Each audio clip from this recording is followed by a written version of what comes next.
So to start this video, it's been a privilege conducting as many feasibility studies as we have. I'm actually going to be taking some time off here for vacation, and I personally like to sign off on all feasibility studies that get conducted in-house. Probably at least 4 weeks, but it might be as long as 6 weeks. We will actually not be accepting any new feasibility study orders. Now, on the flip side of things, I will actually have more time to do videos like this. And I'm going to be doing a couple of new construction sites that I'm actually going to be able to take you on to look through. So I'm going to talk about two things. Going to try to get under 5 minutes or less. But first, I want to talk about industrial-based self-storage and the feasibility studies around it that we do. We don't do them for anybody else. We only do them in-house, even though we might offer it in the future.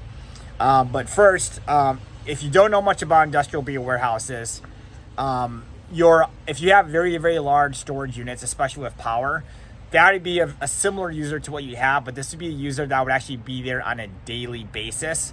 More like a light industrial use, even have a potential amount of office. Why I like this area, in addition to self-storage, and also how we've converted some of our tenants to this, is that you might have somebody that needs 1,500 to 5,000 square feet of storage.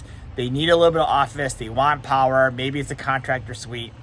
But they make excellent tenants, and from the fact that you can also bill back all the expenses you have with maintaining area. So your self-storage, it's a gross lease. They pay $50 a month. You pay $50 a month regardless of what your expenses are. Your insurance jumps up 50%, too bad. That's what you're charging them unless you want to increase the rent. On the industrial bay side, or just industrial in general, it's called what we call triple net, or at least typically it's triple net, where we are billing back property taxes, insurance, and our costs to maintain the site, whether it's pest control, snow plowing, a number of things to keep it maintained. We're actually billing back to the tenant. So whatever we charge them, we're netting the majority of it back. And so I'm going to use two metrics that we like to use for discussing feasibility studies for industrial.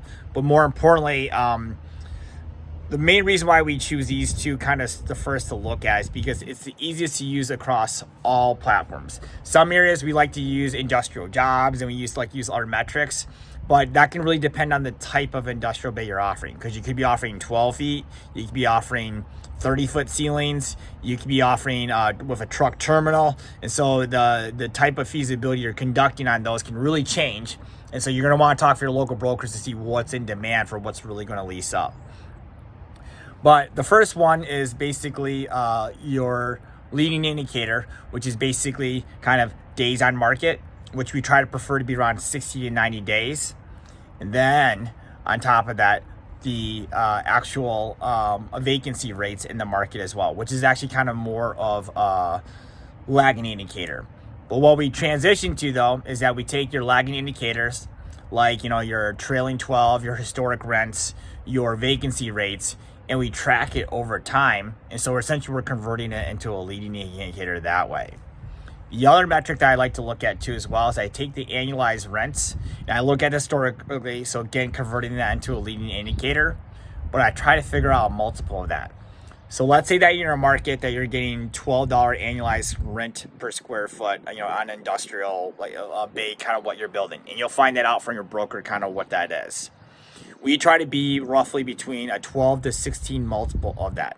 So if I can get $10 annualized per rent per square foot a year on industrial, which is triple net of all the expenses and everything like that, then if I can be at essentially $120 to $160 a square foot to build, that's a feasible number for me in most markets. So if you take those two things and you look at those markets, those are really good two early tests to figure out, does this work now? Now, there's always outliers within that, and there's always other things you want to analyze. But those are two really solid metrics. And so we're going to be breaking ground, hopefully, here in the next, I'll say 1 to 2 months on an industrial site like the one that I'm talking about. And we'll go into feasibility and what we conducted and what the further research we did with that, too, as well.